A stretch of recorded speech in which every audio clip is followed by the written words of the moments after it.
안녕하세요. 154쪽이죠? 건설 파트에.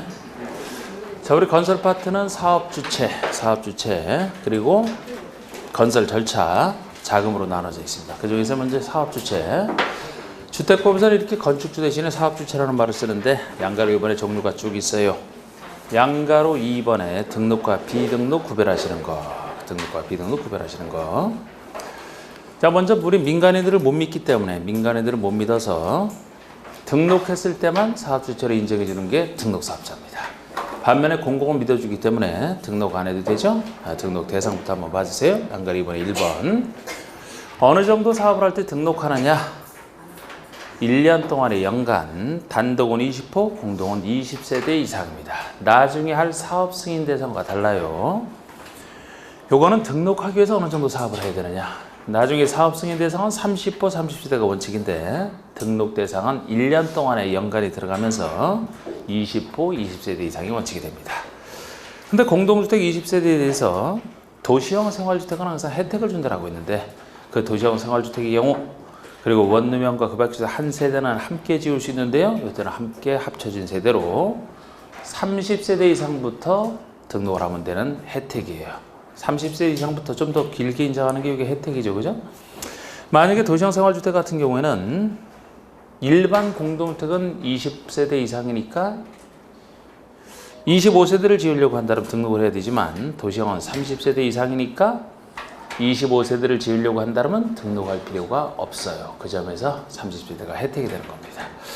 그리고 연간 대지존 사업은 만 이상 1만 제곱미터 이상 대지존 사업을 시행하고자 하는 자는 국장에게 등록해야 돼요. 이렇게 장관, 국장에게 등록해야 된다는 점에서 좀 더 까다롭습니다. 등록 기준 갖춰서 등록을 해야 됩니다. 근데 비등록, 다음에 사업주체는 등록하지 않아도 사업주가 된다.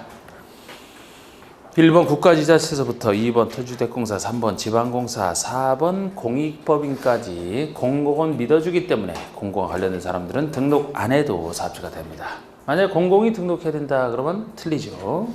그 다음에 5번은 주택조합 민간인입니다. 6번에 근로자를 고용하는 자, 고용자도 민간인이에요. 근데 이 민간인은 둘 다 똑같이 괄호 속에 등록사업자와 공동으로 사업을 하는 경우에 한한다 이 말이 들어가 있어요.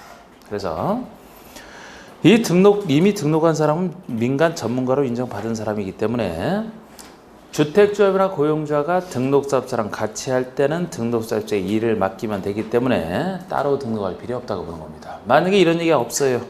그냥 주택조합이 사업을 한다. 그럴 때는 등록을 해야 되는 겁니다. 그때는 정확히. 그 다음에 양가로 3번의 공동사업주체는 민간인이 등록과 공동으로 하는 걸 얘기하는데 역시 기억리음번과 디귿번과 차이점 정도 살짝 보시고 기억번 보시면 토지 소유자는 등록사업자와 공동으로 할 수 있다. 해도 되고 안 해도 되고 자유입니다. 기본적으로. 만약에 둘이 하게 되면 두 사람을 공동사업주체로 보는 것이고 혼자 하고 싶으면 그때 가선 등록을 따로 해야 되고 니은번의 주택조합. 역시 주택조합. 근데 주택조합에서도 제가 괄호 속에 세대수를 증가하지 아니하는 리모델링 조합은 제외한다. 앞으로 이제 이런 식의 얘기가 나오는 것은 지금 공동으로 할 때 지금 공동으로 건설할 때 얘기거든요. 리모델링 조합에서도 세대수 증가하지 않는 부분이 건설 공급과 관련이 없다라고 했잖아요. 증가하는 부분이면 건설 공급에 관련돼 있고, 그래서 세대수 증가 없는 리모델링이라면 건설과 관련 없기 때문에 자연스럽게 빠지는 겁니다. 보통의 주택조합이 주택을 건설할 때 등록사업자 등과 공동으로 할 수 있다는 거예요. 주택조합만큼은 뭐 등록사업자 외에도 괄호 속에 지자체나 공사와도 같이 할 수 있다 이렇게 되어 있습니다만 할 수 있다 해도 되고 안 해도 되고 이 경우 두 사람을 뭐 공동주택으로 보는 것이고요. 그런데 디귿번은 차이가 고용자가 근로자 주택을 건설한다. 사원 아파트 지을 때죠. 그죠? 근로자 주택을 건설할 때는 등록사업자와 공동으로 사업을 시행하여야 한다는 점에서 달라요. 아까는 할 수 있다. 여기는 해야 된다. 이렇게 꼭 해야 된다라는 이유가 있거든요. 경영에 충실하라고. 고용자가 사원 아파트를 직접 지어주는 게 뭐가 중요합니까? 경영 잘해서 월급 올려주고 경영 유지하는 게 중요하지. 그래서 의무적으로 같이 하게 함으로써 의무적으로 같이 하게 되면은 등록사업자에게 시공을 맡기기 때문에 고용자는 경영에만 충실하라고. 요거는 해야 된답니다. 의무적으로 해야 돼요. 요런 차이점.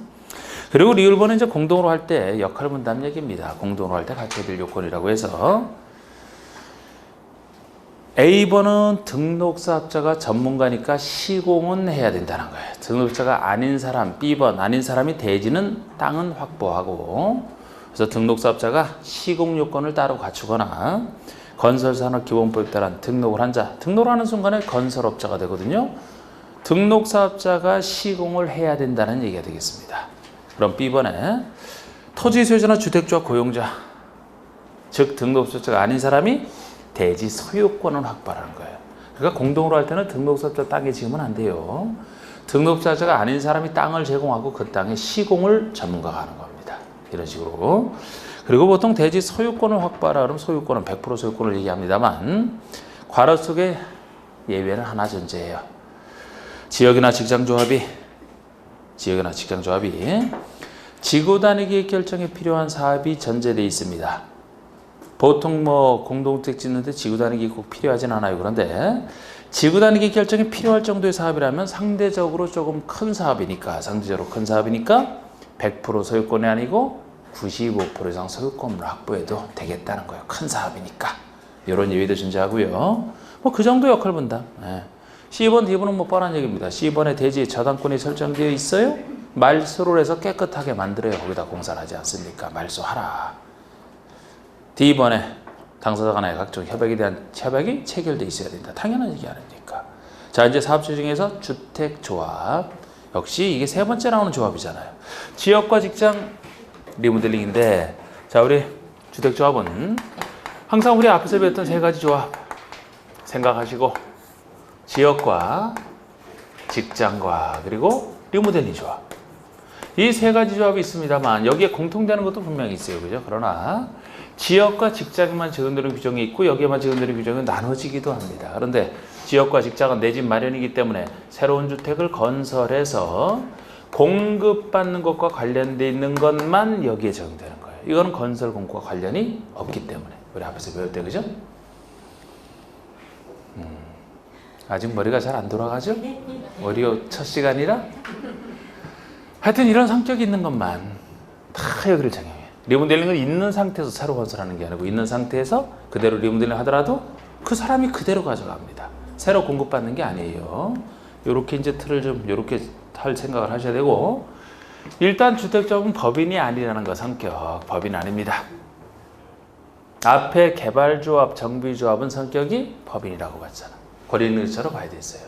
근데 여기는 우리 앞에서 배웠듯이 등록사업자랑 공동으로 한다면 등록주택에 일 맡기니까 따로 법인일 필요가 없고, 이 사람이 단독으로 한다면 등록사업자가 돼야 된다 그랬죠? 되는 순간에 등록사업자 자체가 권리인력자가 돼버리거든. 그래서 이 상태에서는 법인하고 인정할 필요가 없고, 법인이 인정이 되면은 인가만으로 성립되는 게 아니고 등기를 해야 성립되는 게 법인의 특징이라고 했는데, 이건 법인이 아니기 때문에 설립할 때 어떻게 되겠습니까? 설립 인가를 행정청에 받으면 다 성립이 되는 거예요. 그냥 인가로 다 성립이 되는 겁니다. 이건 뭐 세세 공통되는 규정이죠. 그런데 직장이 보통 인가 대상이지만 직장만큼은 설립 신고로 간단하게 성립이 되는 두 가지가 존재하잖아. 보통이라면 요거, 국가가 지은 국민주택을 단순히 공급받고서 가입하는 직장조합, 그 얘기만 있을 때 간단한 신고, 둘로 나눠봐야 됩니다. 원칙 예외, 직장은.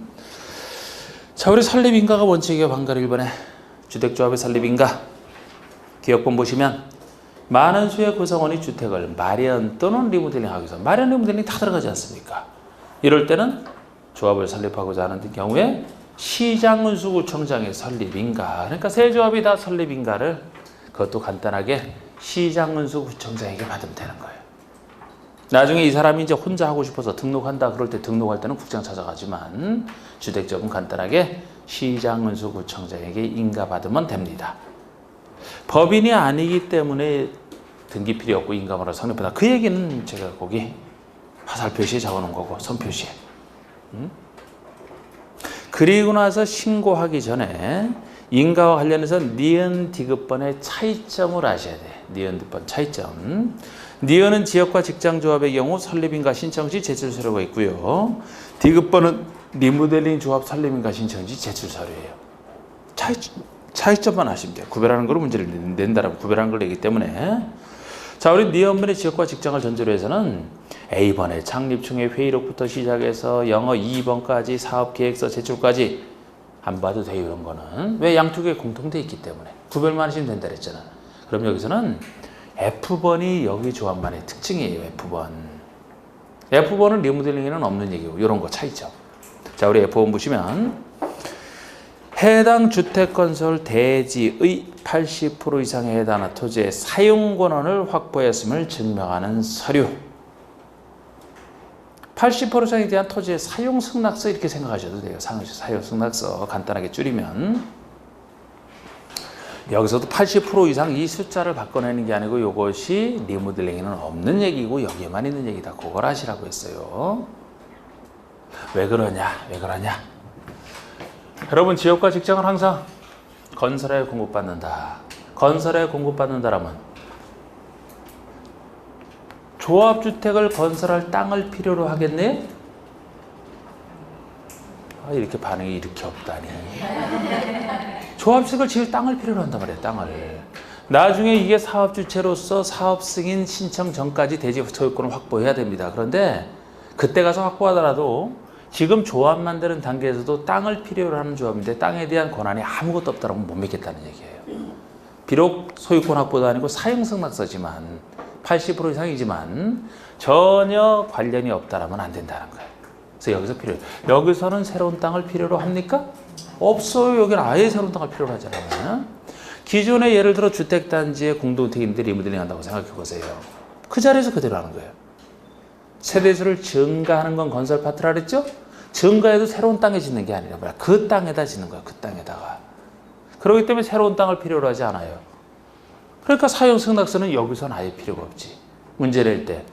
다음 중 리모델링 조합의 설립인가 신청 시에 제출 서류가 아닌 것 하면 지금 읽었던 거 여기 있는 거를 여기다 놓고 찾게 하는 거지. 반대 경우도 그렇게 볼 수가 있고. 보세요. 그러면 이거 이해를 하셔야 돼요. 이해를 하시면 아주 쉬워져요. 요 차이 구별하는 게.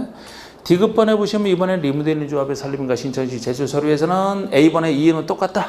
그러니까 이런 건 안 봐도 된단 말이에요. 여기는 F번과 G번이 있잖아. 여기만의 특징이. F번이 다음에 결의서에서 이게 바로 앞에 것이랑 따지면은 설립인가 동의 얘기예요. 설립인가 동의. 여기서만 이건 필요한 얘기지. 리모델링 조합 설립인가 동의가. 왜? 요것이 앞에 개발조합 정비조합랑 비슷한 게 이거예요. 여기랑 완전히 다르고. 앞에서 도시발조합은 누가 가입했습니까? 토지 소유자가. 기존의 토지 소유자가. 그래서 3분의 2 면적 3분의 2분의 설립인가 동의를 필요했잖아. 그들 중에서 얼마 동의를 받아야 되느냐. 정비조합이면은 토지 등 소유자가 가입한다 그랬죠? 그들 중에서 그래서 뭐 재개발이면 4321, 재건축이면 43, 43, 433 했던 거. 에? 여기라면 누가 가입해요? 공동택의 소유자가. 기존 소유자가. 그러니까 이들 중에서 동의받는 원리 똑같잖아. 여기는 뭐 전체 단지 전체 3분의 2, 뭐 동 3분의 2 이렇게 나갑니다만 바로 이게 이 결의서예요. 여기선 필요 없단 말이에요. 여기는 기존에 있는 사람이 가입하는 게 아니고 내 집 마련을 위해서 새로 조합원을 모집해서 하거든요. 이런 점에서 차이가 나는 거예요. 여기선 결의서가 아예 필요 없지. 오는 사람은 다 내 집 마련하려고 동의하는 걸 전제로 해서 오니까 새로 올 때. 자, 그래서 결의서가 있어요. 이 결의서도 뭐 숫자를 바꿔낸 적은 없어. 그냥 이 차이점을 묻는 걸 내지 알아두면 좋지만 기본적으로 여기는 3분의 2가 유지가 됩니다. 사실 3분의 2 많이 나오네, 그죠? 다음에 결의서에서 가나 가번은 단지 전체를 리모델링 한다면 전체대에서 조합 만들 때거든요. 전체대에서 조합을 만든다 그러면은 단지 전체 구분 소유자 의결권, 소유자 의결권 3분의 2 이상이 유지가 되면서 각 동별로는 과반수란 말이에요. 그런데 나번에 동만 리모델링 한다면 동에 대해서만 리모델링 조합을 만들겠네요? 동의 3분의 2 이렇게 되는 거죠, 이제. 이 결의서는 여기만 필요한 거죠. 또 G번은 다음의 기간이 지났음을 증명하는 서류가 필요하다. 우리 개념 배울 때 했던 거. 대손을 통한 리모델링이면 새건 안 되고 10년. 일부 증축형이면 15년이 지나야 된다 그랬죠? 그걸 증명하는 서류 아닙니까? 역시 여기서만 필요하지 지역과 직장에는 필요가 없죠. 지역과 직장은 새 주택 짓는 건데 이건 기존 주택을 리모델링 하는 것이고. 무슨 말인지 이해되시죠? 네. 넘겨봅시다. 그럼 유일한 설립신고가 나오잖아요. 이제 이번에. 유일한 설립신고. 국민주택을 공급받기 위해서 직장조합을 설립하고자 하는 자입니다. 시장의주구청장에게 신고하라. 그러니까 이거는 직장조합 중에 하나예요. 오지에 공공사업할 때 사람들 안 오니까 오게 만들려고 나온 제도이기 때문에 오지에 공공사업하는 직장을 전제로 해서 이게 지역일 리는 없잖아. 그리고 거기서 일만 열심히 하면 국가가 국민주택을 지어서 당신에게 단체 공급해 줄 테니까 그거 받으려고 와라. 그래서 보통 직장조합은 본인이 건설 주체가 됩니다만 요거는 국가가 지은 국민주택을 본인이 건설하겠다는 게 아니고 단순히 공급받기 위해서 가입하는 직장조합이기 때문에 간단한 신고로 충분하다. 요 얘기가 붙었을 때만 신고 아닙니까? 그리고 방과로 3번에 총회의 직접 출석 정족수가 있어요. 마치 정비업소 배웠던 숫자랑 똑같습니다. 정비조합에서 나왔던 거랑 똑같아요. 직접 출석 정족수 원칙은 10% 이상, 예외 20%. 이 숫자 똑같거든요. 그래서 여기서 간단하게 보시면 돼요. 자, 3번에 총회 의결을 할 때는 조합원의 10% 이상이 직접 출석하라. 똑같습니다. 단 20% 이상 예외를 구별하시면 되는데 다만 창립총회는 보다 중요하니까 이거 20%는 정비권랑 똑같아요. 그런데 창립총회 또는 국토교통부 리영이 정하는 사항 규칙이에요. 규칙. 그래서 괄호 속에 쭉 적어놨습니다만 보실 분 보시고 한참이죠. 그 안에 5번째 줄 밑에 6번째 줄 밑인가요? 요것을 의결하는 총회는 20% 이상이 직접 출석하라. 그 안에 있는 거 일일이 보지 말아요. 그걸 언제 일일이 봐? 네? 10% 이상이 직접 출석이고 20%라면 예외니까 창립총회 정도 기억하시고 괄호 속에 있는 내용은 이걸 어떻게 일일이 기억합니까? 그래서 이거는 그냥 구체적으로 무슨 내용 남아 이거 20%다 이렇게 생각하시면 돼요. 왜? 원칙은 얘기 없잖아. 원칙은 예외를 할 때 다른 얘기가 있으니까 굳이 한다라면은 어떤 이 중에서 구체적 내용을 물어본다 그러면은 20% 이상이다 이렇게 보시면 되겠지. 네? 원칙을 쓸 일은 없으니까. 자, 조합원 수. 이 조합원 수도 지역과 직장에만 있는 얘기로서 특이합니다. 지역과 직장 조합원. 항상 지금 이제 이 지역과 직장에 대한 얘기가 처음 나왔잖아요. 여기에만 적용되는 게 지금 처음 나왔단 말이야. 조합원 수 얘기가. 그러면 이렇게 여기에만 해당으로 나오는 얘기는 이 내용 나오기 전에 요거를 리모델링으로 바꿔서 틀리게 내는 게 기본적인 문제예요. 그죠? 리모델링으로 바꿔서 내는 게 기본적인 문제라 지역과 직장에만 적용되는 것은 그 다음에 수를 하는 거예요.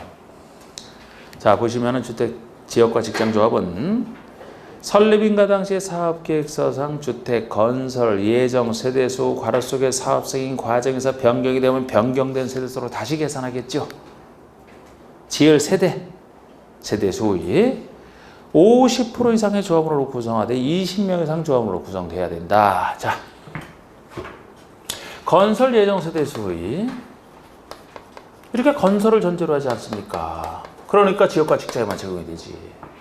요것의 50% 이상은 돼야 된다. 50% 이상은 돼야 된다. 그러면서 이 수가 조합원 수가 너무 작아도 안 되기 때문에 20명 이상을 동시에 최소 요거를 갖추라는 얘기입니다. 이것 자체도 문제로 뭐 여러 번 냈던 것이고 이 숫자. 그럼 여기서도 기억할 때 우리가 50% 이상이 왜 나오느냐? 자, 조합특을 건설을 했습니다. 조합특을 건설했어요. 일반 주택과 조합주택은 다르죠. 조합주택은 조합원에게 우선 공급하는 게 특징이잖아. 그래서 조합주택을 건설하면 이걸 조합원에게 우선 공급할 수 있어요. 당연히 조합원에게 우선 공급을 하고 나머지는 일반 공급을 하거든요. 일반 공급분이 있어야 여기 나오는 비용 가지고서 분양된 것 갖고 비용에 충당하기 때문에 조합원들이 내야 될 비용이 줄어들기 때문에 이것도 하는데 여러분들 조합주택을 분양받아 보신 적이 있나요? 일반 생활하면서 지금까지? 없어요? 근데 조합주택도 일반 분양하거든요, 이거를. 조합원에게 주는 게 분양가가 더 싸지. 일반에 주는 게 비싸고. 받아본 적 없다라면 뭐 그냥 이렇게 하면은 이게 조합주택이기 때문에 아무리 이게 분양가가 비싸더라도 이걸 너무 요거보다 일반에게 주는 게 더 많다라면 일반 주택이지 조합주택이 될 수가 없잖아요. 조합원에게 주는 게 최소 여기보다 적진 않으면 돼. 같거나 커야죠.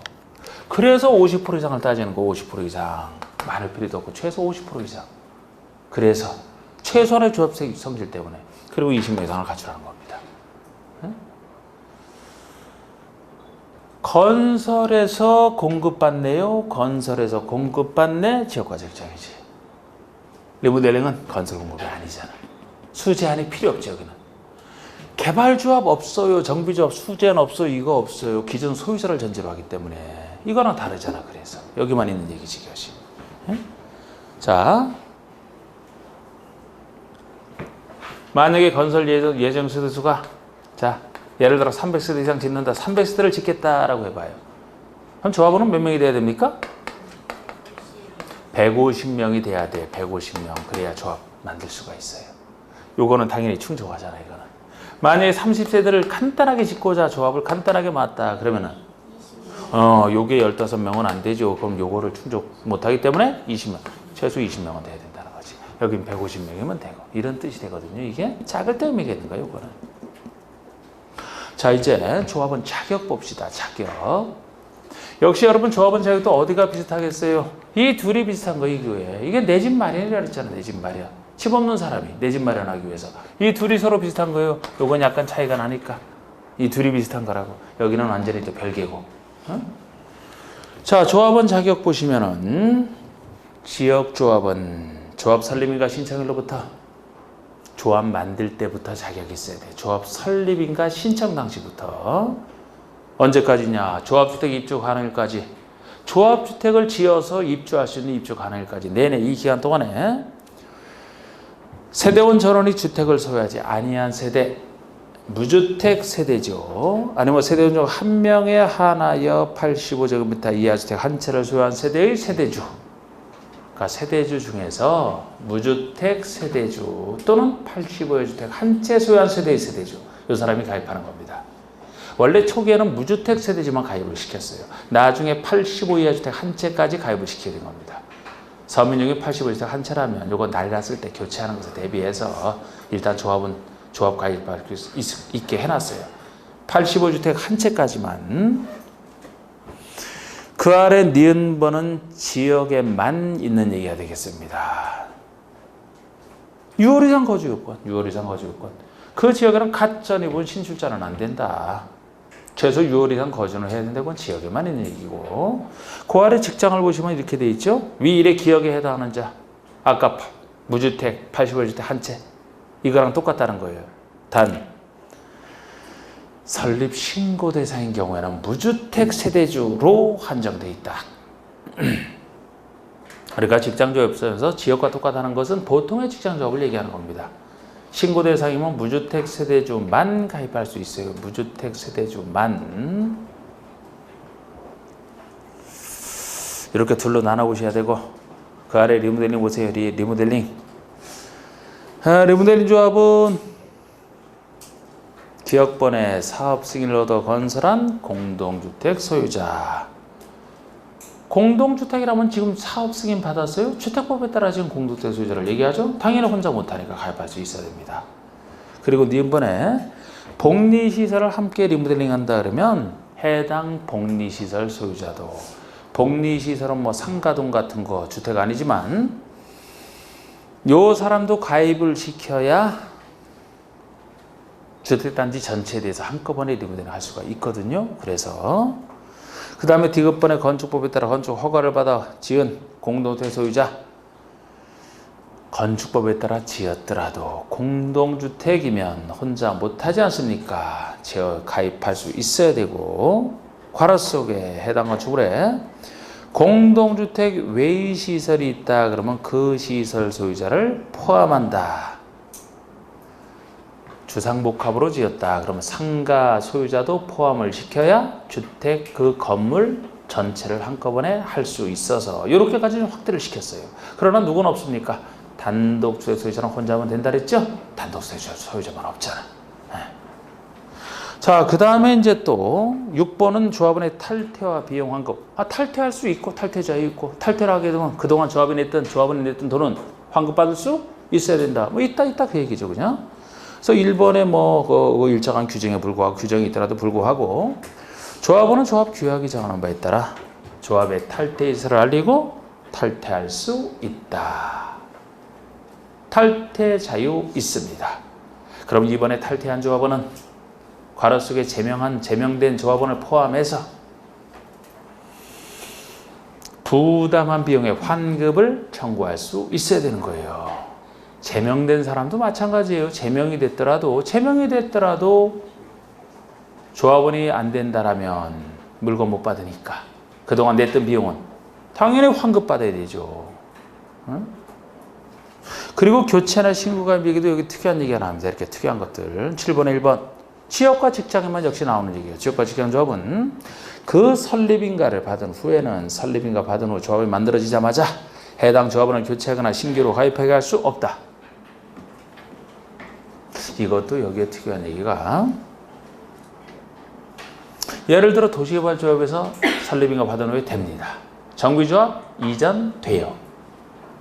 앞에서 정비조합은 직접 배웠었죠, 그죠? 설립인가 후에 양도됐다면 새로운 사람이 조합원이 된다. 단 투기과열지구에서만 안 된다 그랬잖아. 투기를 막기 위해서.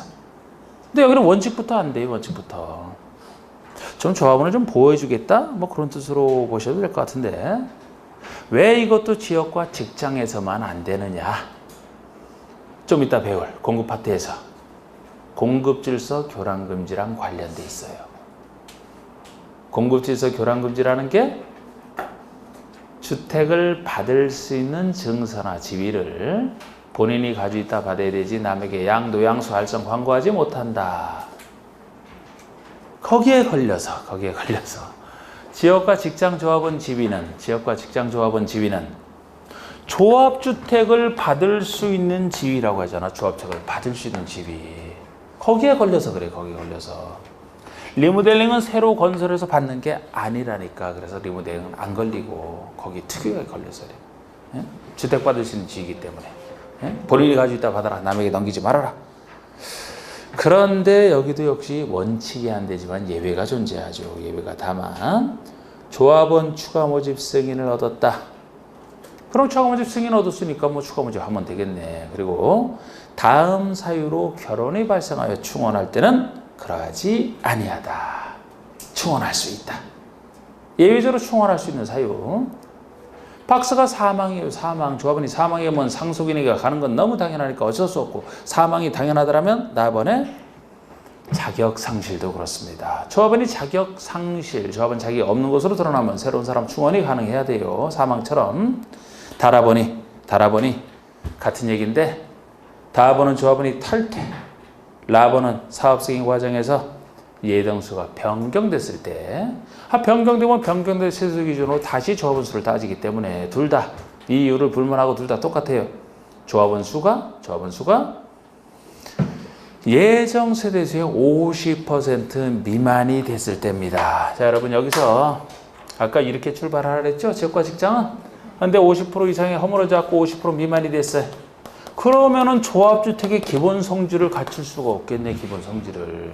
그러면 50% 이상이 되도록 충원할 수 있어야 되는 건 당연하죠. 큰일 났잖아, 이게 허물어지면. 응? 충원할 수 있어요. 그런데 요건 당연한데 20명 이상이 허물어져서 20명 미만이 됐다라고 해도 요거는 충원 사유 아닙니다. 없잖아, 여기. 혹시 충원 사유 아닌 걸 물을 때 요건 충원할 수 없어요. 요게 충원이 되는 거지. 이럴 때 충원이 되지 이건 충원 사유가 아니라고. 옛날에 있다가 없어진 거예요. 그래서 없어진 것이라 제가 따로 특별히 얘기하는 겁니다. 출발할 때는 이 정도 갖춰야 되지만 나중에는 최소 조합주택의 기본 성질을 유지해서는 요것만 유지가 되면 된다는 거예요. 이게 20명 미만이 됐다라는 것은 요거는 유지가 되면서 이렇게 됐다는 걸 전제로 하거든요. 만약에 요게 허물어졌다면 이 사유로 충원이 되는 거고. 이런 경우가 있을까요? 예를 들어 아까 30세대 작을 때 문제가 돼요. 30대 짓는다면 요만큼이 돼야지 조합 출발할 수 있다 그랬죠? 자, 2명이 탈퇴했다 칩시다. 그럼 18명 남았네? 그럼 15 이상은 되죠? 반 이상은 되죠? 충원할 수? 없다니까. 지금까지 없다는 걸 얘기하는데 왜 천연스럽게 있다라고 얘기를 합니까? 없다니까. 이건 충원 안 된다니까. 반 이상은 유지가 되니까.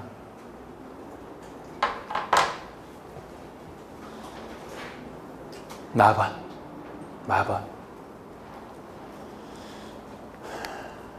사업 승인 이후에 주택건설 사업 승인 이후에 괄호 속에 있는 건 지나가고 이후에 입자로 선정된 지구가 양도, 증여, 판결 등으로 변경된 경우 허용이 됩니다. 이때도 다시 투기과열지구에서 전매가 금지되면 전매할 수 없으니까 여기서 또 빠지는 거지만, 그러니까 사업 승인 받은 이후에는 괜찮아요. 넘기는 게. 조합이 설립인가 받아서 만들어지자마자는 어떤 조합은 이익과 관련돼 있는 것 같아요. 그래서 공급세 교란금지에 걸려서 못하게 하지만 이미 사업 승인까지 통과했다면 이제 많이 올랐어요. 많이 올랐습니다. 이땐 팔아도 뭐 조합원이고 오히려 이익이 되면 이익이 되지 불리한 건 없어요. 사업 승인 이후에는 양도됩니다. 그 다음에 우리 그 박스 밑에 바로 동그라미 2번이 변경되는 조합원 자격 요건 충족 여부 판단이요. 조합의 설립인가 신청을 기준으로 합니다. 교체 신규 가입 당시가 아니고, 새로 충원되는 자도 조합원 자격이 있어야 되는데 충원 당시가 아니고 기존 조합원과 똑같이 다루기 위해서 기존 조합원도 아까 설립인가 신청 당시부터 자격이 있어야 된다 그랬죠? 같이 보겠다는 겁니다. 그때를 기준으로. 단 상속받는 자는 자격 요건을 필요로 하지 않는다. 항상 상속은 예의잖아요. 저절로 받는 건데 무슨 자격을 필요로 합니까? 하여튼 주택조합도 많이 나왔던 부분이나 지금 하는 부분이 다 시험에 나왔던 부분이에요. 예를 들어 지금 읽었던 것도 언제를 기준으로 하나 요거 바로 낸 거 있고, 상속 같은 경우 자격요건 필요 없는데 이거 또 바로 낸 적도 있고, 아까 요거 또 바로 낸 적이 있고, 예를 들어서 다. 8번에 여러분 주택조합이 만들어졌습니다. 그럼 사업주체로서 사업승인 신청 들어가야 되겠네? 사업승인 신청? 몇 년 내에 하면 돼요? 빨리 몇 년? 2? 1? 135 아닌 거 2년 이랬잖아. 따로 135는 따로. 8번에 1번 주택조합은 설립인가를 받은 때로부터 2년 내에 사업승인을 신청해야 된다. 사업승인 신청 시한이에요. 당연히 2년이지. 몇 년 나오는 거. 건축법 주택법에서 135 하는 거 2년이니까. 그 사업승인의 그 괄호 속 얘기는 30세대 이상 세대수가 증가하지 아니한 리모델링은 허가를 신청하라 그 얘기고, 여러분 제가 리모델링에서는 세대수 증가하는 부분만 건설 파트라고 했죠. 예외적으로 개념할 때. 그러면 건설하는 것은 사업승인 대상이면 사업승인을 받아야 되죠. 사업승인 대상이 30세 이상이거든요. 그러니까 그럴 때는 사업승인을 받아야 되지만, 그렇지 않은 모든 것은 건설이 아니죠. 그러면 리모델링 할 때 리모델링 허가잖아. 그거는 우리 주택법은 건설, 공급, 리모델링 허가 파트 이렇게 나누시잖아요. 건설, 공급 관련 없는 리모델링 허가는 따로 뒤에서 다루잖아. 그래서 사업승인 대상이면 사업승인을 2년 내에 신청하라는 얘기고, 리모델링 허가 대상이면 리모델링 허가를 2년 내에 신청하라 그 얘기가 되는 거죠. 자, 우리 동그라미 4번처럼 주택조합이 그 구성원으로 해서 건설하는 주택을 조합원이가 우선 공급할 수 있다. 당연히 조합원이가 우선 공급할 수 있죠. 어느 조합이? 지역과 직장. 여기서도 조합해놓고 리모델링 조합은 제외잖아. 건설 공급을 전제로 하는 건 지역과 직장에만 적용이 된다니까요. 리모델링은 건 필요 없으니까 그 얘기 한번 읽어봤고, 아까 제가 여기서 말씀드렸던 거야. 역시 조합원이가 우선 공급할 수 있다. 지역과 직장을 전제로 하잖아요. 이거는 건설이니까 그 얘기죠. 또 자, 업무 대행 됐고요. 넘겨보세요. 10번에 조합원 모집 신고 공개 모집하면 조합원 이걸로 10번에 동그라미 1번 보시면 역시 지역과 직장에만 적용되는 규정이에요. 이렇게. 왜 지역과 직장 조합의 설립인가를 받거나 인가받은 상황을 변경하고서 조합원을 모집할 때 얘기 아닙니까? 조합원을 모집하는 것은 지역과 직장밖에 없어요. 리모델링은 새로 모집을 안 합니다. 기존에 있는 소유자들 중에서 동의를 얻어서 조합을 만들거든요. 새로 모집하는 게 아니에요. 거기는 기존 공동주택 소유자이기 때문에 지역과 직장에서만. 조합원 모집할 때는 모집해도 되는지 승인받는 게 아니고 모집하는 것에 대해서 시장에서 이제 신고하면 돼. 신고. 뭐 조합원을 그 사람들이 알아서 모집하는 걸 뭐 물어보고 모집합니까? 그 대신 옛날에 아예 신고도 없었어요. 그냥 신문에 광고해서 모집하지 않습니까? 근데 하도 뭐 지역에서 자꾸 여러 가지 그 불미스러운 일이 많다 보니까 행정청에 알고는 있겠다라는 취지에 감시할 수 있게끔. 그래서 신고해달라는 겁니다. 모집하는 걸 신고해달라는 거예요. 신고. 이렇게 신고를 하고 공개 모집으로 공정하게 선정하라는 겁니다. 그런데 동그라미 2번에 예외죠. 예외. 다만 공개 모집 이후에 조합원의 사망, 자격상실 등으로 결혼을 충원한다. 이미 공개 모집했는데 결혼을 충원한다라든지 아니면은 처음부터 미달이 돼서 재모집을 한다. 이럴 때는 신고 필요 없어요. 이미 처음 모집할 때 신고를 통해서 알 수 있게 됐으니까 다시 신고할 필요는 없다고 보는 겁니다. 그리고 선착순으로 할 수 있어야 된다는 거죠. 왜? 예외. 원칙과 예외. 그거 구별하는 거. 그럼 조합 끄시고. 자, 이제 주택건설 사업 시행.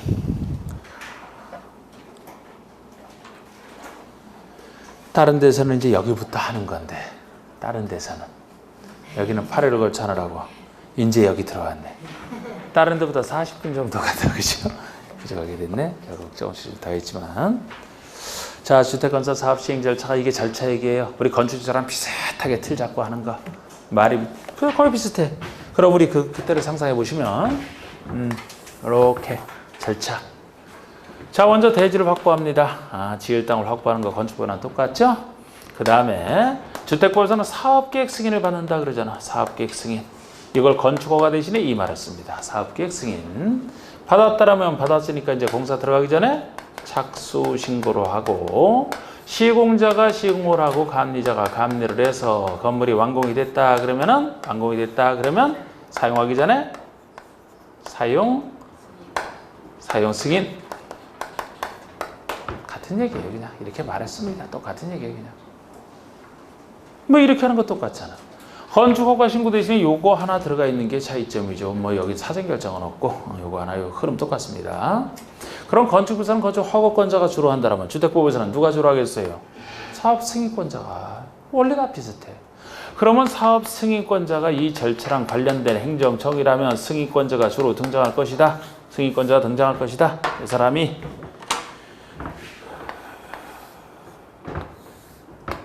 사업 승인에도 착수 신고도 감리자 지정도 요거만 아니고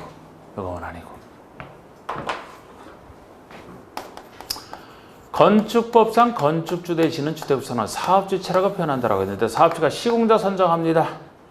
감리자는 예외적으로 선정하는 거예요. 원칙은 감리자는 승인권자가 감리자를 지정을 하는 게 원칙이에요. 이것도 원리는 건축이랑 비슷한 거예요. 건축부에서는 건축주가 지정하는 게 원칙. 예외적으로 허가권자가.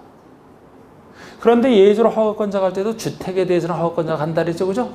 큰 주택의 안전을 위해서. 그런데 여기는 애초에 큰 주택을 짓는 거 아닙니까? 애초에. 그러니까 여기는 어떻게 되겠어요? 주택의 안전을 위해서 처음부터 승인권자 행정청이 직접 감리자를 지정하는 이 원리가 결국은 같은 모습이 되는 거예요. 이게. 여기는 원칙이 이 사람. 예외적으로 이 사람이 하는 예외가 존재하죠. 웬만한 건 이 사람이 다 지정을 해줍니다. 사업체 눈치 없이 제대로 감리해서 주택 안전하게 지으라고. 근데 여기까지 승인권자가 지정을 합니다만 오히려 이거는 아니라는 거. 다른 건 다 이 사람이에요. 이것만 아니에요. 이것만 하니까 주의하시라 그랬잖아요. 이것만 하니까. 이거는 승인권자가 아니고 시장군수구청장. 예외 국장이 있습니다. 국장으로 또 특별히 사업 승인 받은 경우만 국장이 있지만 보통은 시장에서 구청장이 돼요. 여기는 이 사람보다 센 게 이거거든.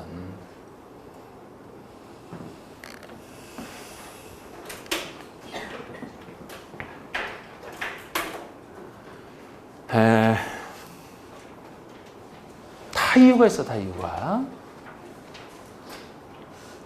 건설할 때까지는 큰 사업이니까 이 사람이 담당을 하지만 건설하고 검사는 검사에 불과한 건데 다 완성하고 검사하는 건데 간단한 사람이 해야죠.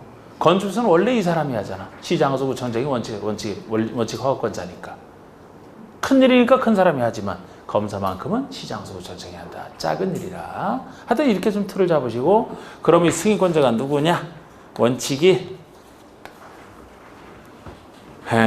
대지 면적이 10만 제곱미터 이상이냐 10만 제곱미터 미만이냐에 따라서. 근데 이 원리도 비슷해요. 우리 앞에서 저 관리계획 세울 때 그 원리랑. 여기는 시도지사급 대도시장, 시도지사 대도시장. 건축부에서는 뭐 간단한 것이라 거의 시장에서 구청장이 있지. 여긴 큰 사업이잖아. 10만 미만이면은 특광자치자치도 시장군수. 이게 복잡부에도 별거 없는 겁니다. 마치 관리계획 입안권자, 관리계획 결정권자. 여기서만 차이가 난다 했잖아요. 여기서만. 특별시, 광역시, 자치시, 자치도, 대도시 이상에서는 크니까 그 사람이 혼자 다 하듯이 10만 이상이든 미만이든 결국 그 사람이 다 하는 거예요. 단 작은 시군에서 하느냐, 넓은 도시에서 하느냐. 10만 미만일 때만 시장원수, 10만 이상이면 도지사. 마치 관리계획 위반을 시장원수가 하면은 도지사가 결정하듯이. 예외적으로 국토교통부 장관이 하는 경우, 여기서도 국장이 나서는 경우라면은 건축부에서는 아예 없어요. 작은 사업이라. 근데 주택부서는 이 사람이 나서는 게 아주 큰 사업이 있단 말이에요. 이게 5가지가 있죠. 차라리 여기서도 이거를 많이 물어보잖아요. 이 경우 사업 승인되는 걸 많이 물어보잖아. 이거보다. 응?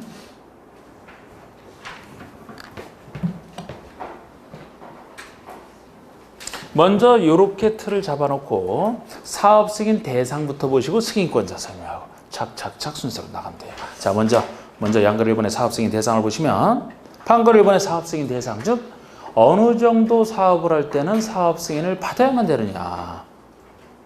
주택건설 사업이라면 단독은 30호, 공동은 30세대. 아까 등록 대상과 다르죠. 연간자도 빠져 있고요. 사업이 1회당 규모입니다. 단독은 30호 이상. 그런데 항상 여기에 대한 예외 이제 50호, 50세대가 각각 둘씩 존재하죠.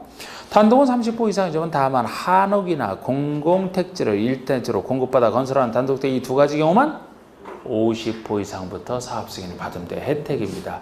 특히 한옥에 대한 혜택이다. 한옥은 50호 이상부터 사업 승인 받으면 된다. 한옥 설치 장려. 그리고 이제 공공택지를 1단지로 공급받아 짓는다 하는 것도, 그러면 공공택지를 한꺼번에 1단지로 주어서 여기에 지을 때는 50호 이상부터 하면 되니까 공공택지를 공급하는 사람은 한꺼번에 공급하는 게 쉬워지는 거예요. 요 혜택을 받는 것만큼. 뭐 그런 차원에서 있는데 특히 한옥이 50호 이상이라는 거.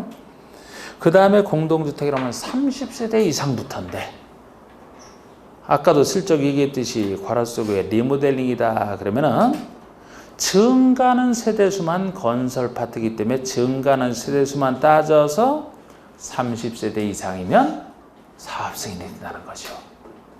그래서 리모델링 중에서는 요거 빼고 세대수가 30세대 이상 증가하는 그거 빼고 나머지는 다 사업 승인이 건설이 아니에요. 나중에 허가를 받는 거라고, 리모델링 허가를. 요거만 사업 승인 대상이 되지. 그리고 이때도 예외 50호짜리, 다음의 경우에는 50세대 이상으로 한다 해서 A, B 2가지가 있는데 이건 조금 길어서 좀 내기는 힘듭니다만 느낌만 잡으셔도 될 것 같은데, A번에 다음 요건을 갖춘, 이 다음 요건이 가나 너무 신경 안 써도 되는데요.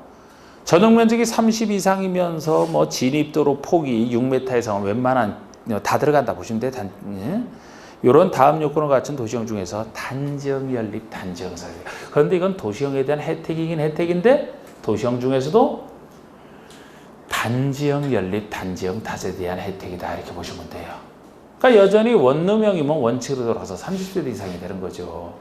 도시형 중에서 원룸형은 그 전부터 처음부터 인기가 있었고 단지형 연립, 단지형 다세는 인기가 없다 보니까 이거 활성화를 해서 나중에 나온 거예요. 단지형 연립, 단지형 다세는 50세대 이상부터 지을 때면 사업 승인 받으면 된다라고 혜택 주는 겁니다. 단지형 연립, 단지형 다세대의 활성화를 위해서. 그리고 B번에 주거환경 개선구역이면 주거환경 개선 사업을 할 정비구역 아니겠습니까? 이것도 반쪽짜리로 할 때만 50세대 이상이 되는 거예요. 그런데 글쎄 반쪽짜리로 하는 것이 시행자가 기반설만 손대주고 주택은 소유자가 스스로 하는 것이고, 이 반쪽짜리 방법은 달동네밖에 없잖아, 그죠? 시행자가 하는 건 정비사업이에요. 그런데 소유자가 직접 한다면 이건 정비사업이 아니잖아. 그래서 반쪽조로 하는 이 사업만 정비사업이 아니기 때문에 건축고 주택보유 적용을 받는 것이고, 주택법에 따라 지을 때는 50세대 이상부터, 50세가 안 되면 건축법에 따라 짓겠죠. 그렇죠. 이거 하나만 나오는 건데 있습니다.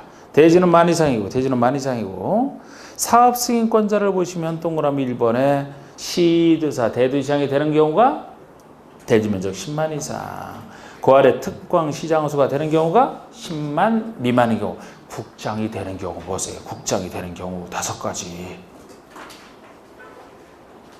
4가지. 좀 더 줄이면 3가지.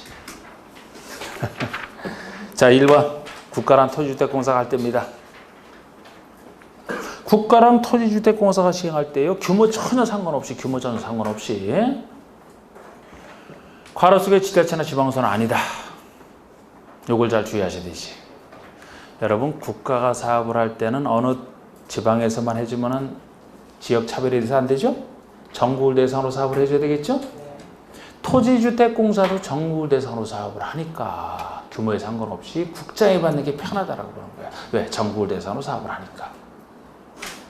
그러나 지자체나 지방사무는 공공사업체는 속하기는 해도 그 지방에서만 하겠죠? 그러니까 여기서 빠지는 거지. 지자체나 지방공사는 지방에서만 하니까 원칙으로 돌아와서 10만 이상 미만에 따라서 행정선거, 지방행정처 받으면 되지. 여기 들어올 건 아니잖아. 이건 국가나 토지대관사 전국을 대상으로 하니까 그런 거예요. 이것과 거의 같이 보셔야 될 게 리을번이에요. D번. 제가 요약서를 내도 어디서는 기억 니은이고 어디서는 ABCD고 참 맘대로 막 다 바꿔놔갖고. 왜 원고 그대로 왜 그대로 해달라 해도 그 손을 대는지 몰라요. 어디선 기억 니은, 어디선 ABCD, 예? 어디서는 막 그런 거 싫으면 막 그냥 없애버려서 막 없애버리고 점만 찍는 데도 있어. 만드는 사람이 주가 되는 게 아니고 편집하는 사람이 그냥 자기 마음이야, 자기 마음. 자, D번 보세요. 그래도 뭐 아랍어로 이렇게 쓰는 경우는 없더라고.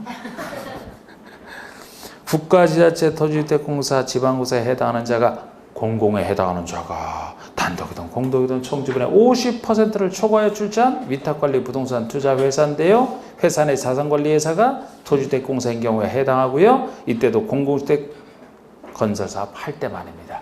좀 길지만 주택법상 이런 얘기가 뒤에까지도 나올 수 있는데, 이런 얘기 뒤에서 나오면 항상 요거는 토지주택공사처럼 취급을 하신대. 원래 부동산 투자회사는 민간 아닙니까? 민간인 이 부동산 투자회사는 어떤 전제 조건 속에서 공공에 해당하는 자가 총지분의 50%를 초과해서 만들었대요. 그러면 공공처럼 봐줘야 되고, 이것도 이런 공공성 있는 부동산 투자회사가 공공주택 건설 사업을 할 때입니다. 그러면 공공성이 강화되기 때문에 역시 지방에서만 해서는 안 돼요.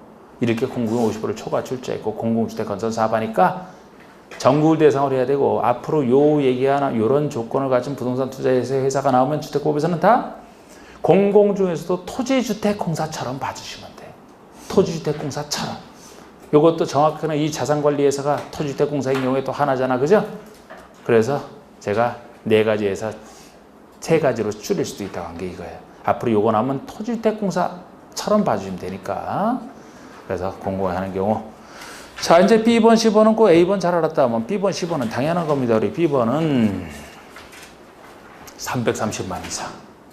330만 이상의 규모로 택지개발 사업이나 도시개발 사업을 추진하는 지역 중에 국장이 지정고시하는 지역에서 사업할 때 대규모 사업과 관련돼 있잖아. 이건 누가 하든지 상관없어. 사업자랑 상관없이.